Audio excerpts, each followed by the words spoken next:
కోడి మేకలాగా గోవు కూడా జంతువే కదా, అలాంటప్పుడు దాన్ని కోసుకుని తింటే తప్పేంటి అని అడ్డంగా వాదిస్తున్న ఓ అజ్ఞానులారా, గోవు కూడా జంతువే, కానీ ప్రపంచంలో మరే జంతువుకు లేని, చివరకు మనిషిగా పుట్టిన నీకు నాకు కూడా లేని చాలా ప్రత్యేకతలు గోవుకుంది.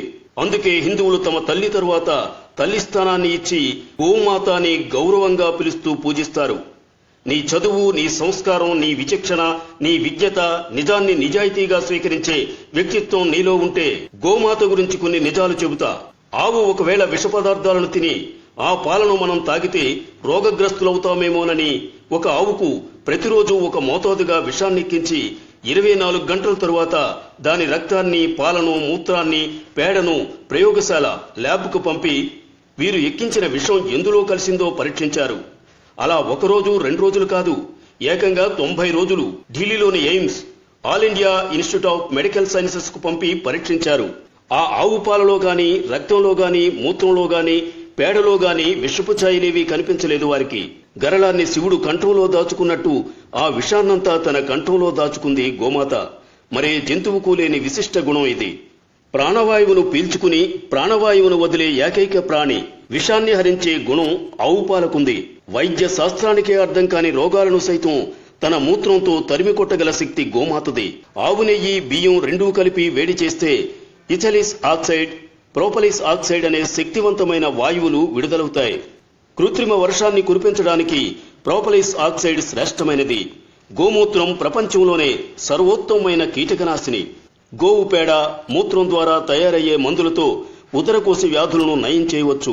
ఇళ్లను, వాకిళ్లను ఆవు పేడతో అలికితే రేడియో ధార్మిక కిరణాల నుండి మనల్ని కాపాడుకోవచ్చు. ఆవు పేడలో కలరా వ్యాధిని వ్యాపింపజేసే క్రిములను నాశనం చేసే శక్తి ఉంది. 1 తులం నెయ్యిని అగ్ని యజ్ఞంలో వాడితే 1 టన్ను ప్రాణవాయువు, ఆక్సిజన్ ఉత్పత్తి అవుతుంది. గోమూత్రం గంగాజలమంత పవిత్రమైనది. గోరక్షణ వల్లనే మన జాతి, మన ధర్మం రక్షింపబడును. గోరక్షణ స్వరాజ్య సముపార్జన కంటే ఏమాత్రం తక్కువ కాదు. గాంధీజీ. ఆవు పాలలో రసాయస్, ఆవు నెయ్యిలో అమృతం ఉంది. దాని మాంసం తింటే రోగిష్ఠులవుతారు. మహమ్మద్ ప్రవక్త. 1 గోవును చంపితే 1 మనిషిని చంపినట్టే. యేసుక్రీస్తు.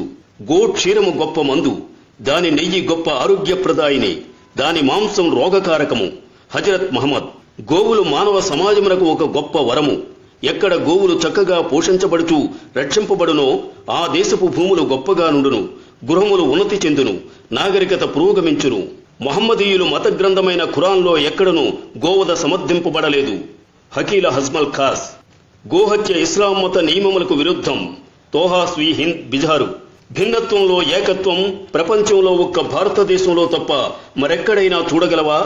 నువ్వు హిందువైనా, ముస్లిమైనా, క్రిస్టియన్ అయినా నా దేశంలో ఉన్నంత వరకు భారతీయుడివి. నా దేశ సంస్కృతి సంప్రదాయాలను గౌరవించడం నీ ధర్మం. స్వేచ్ఛ అంటే నీకు నచ్చినట్టు బ్రతకడం కాదు, నీ ఈ దేశం మెచ్చేటట్టు బ్రతకడం. వందే మాతరం. దయచేసి ఈ పోస్టును తప్పకుండా షేర్ చేయండి. Like and subscribe Eagle Media Works.